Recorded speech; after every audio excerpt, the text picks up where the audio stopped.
Hi, it's Mary, and welcome back to Being Mary. This is part 2 of our aging and thriving conversation. Last week, we talked about building a stronger foundation, your health, your sense of purpose, and that wonderful thing called independence.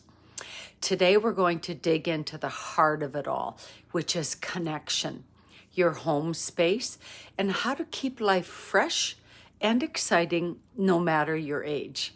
So grab your coffee, settle in, and let's talk about what it really means to live fully in this next chapter. So let's start with building social connections. And here's the truth. People need people. When we leave the workforce, we don't just lose the routine. We lose all those everyday interactions, the coffee breaks, the hallway chats, the little, how was your weekend? Moments that gave structure to our social world. And if we're not intentional, isolation can quietly creep in. So my advice, say yes more often, even when it's easier to say no. Go for the walk. Join the group, take that class and meet that friend for lunch. You might not feel like it at first, but you'll almost always be glad you did. You know, connection feeds our spirit. It gives us laughter, comfort, perspective, and belonging. And studies keep telling us what our hearts already know. People who stay connected live longer, happier, healthier lives. So let's keep the coffee dates, the book clubs, the girls' nights going, because friendship really is the secret ingredient to thriving. Now let's talk about organizing your time. This one surprised me when I retired. I thought more time would automatically feel like more freedom, but without some structure, days can just blur together.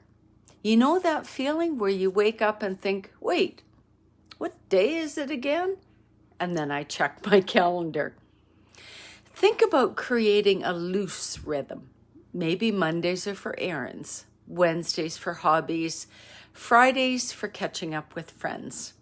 Then sprinkle in those spontaneous, why not, days like driving somewhere new or spending a lazy afternoon in the sun with a good book.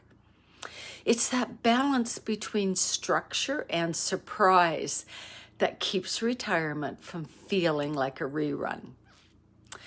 Let's now talk about our home and how to make it retirement ready.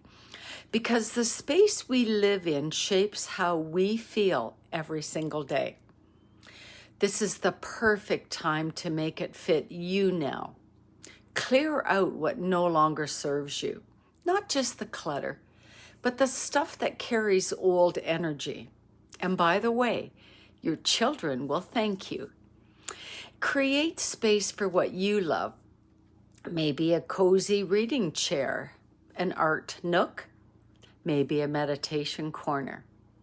And be practical too. Think about lighting, storage, and comfort. A few small adjustments now can make a big difference later. I like to think of it as future-proofing, my peace of mind. Your home should feel like a sanctuary, a place that greets you in the morning with energy and wraps you in calm at night. Now, I have saved the best for last. Plan for longevity and embrace novelty. Okay, this last one is a mix of responsibility and fun. Let's start with the responsibility part. Get your papers in order. I'm talking about wills, powers of attorney, medical directives. Review your insurance and talk to your loved ones about your wishes. I know these aren't the most thrilling topics, but they give peace of mind.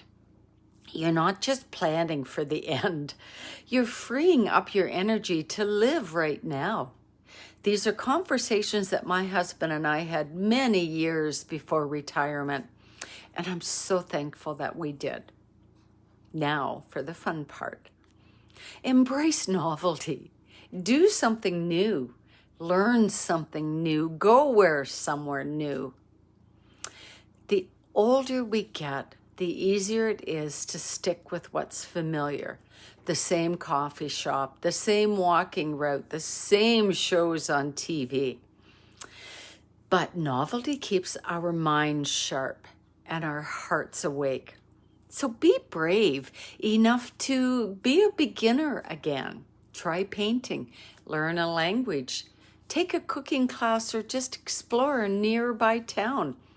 And laugh when it doesn't go perfectly, because that's part of the joy. I keep saying this, but aging isn't about slowing down. It's about showing up differently. So those are the final steps in this guide to aging and thriving: connection, home, and novelty. Put together with what we talked about last time: health, purpose, and independence. And you've got a recipe for a life that's vibrant, intentional, and deeply satisfying.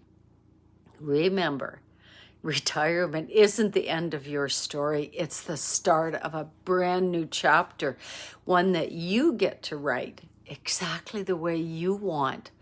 So let's keep walking, let's keep learning, and keep laughing, because the best is still ahead, and it's waiting for you. Until next time, keep walking and keep being the amazing you.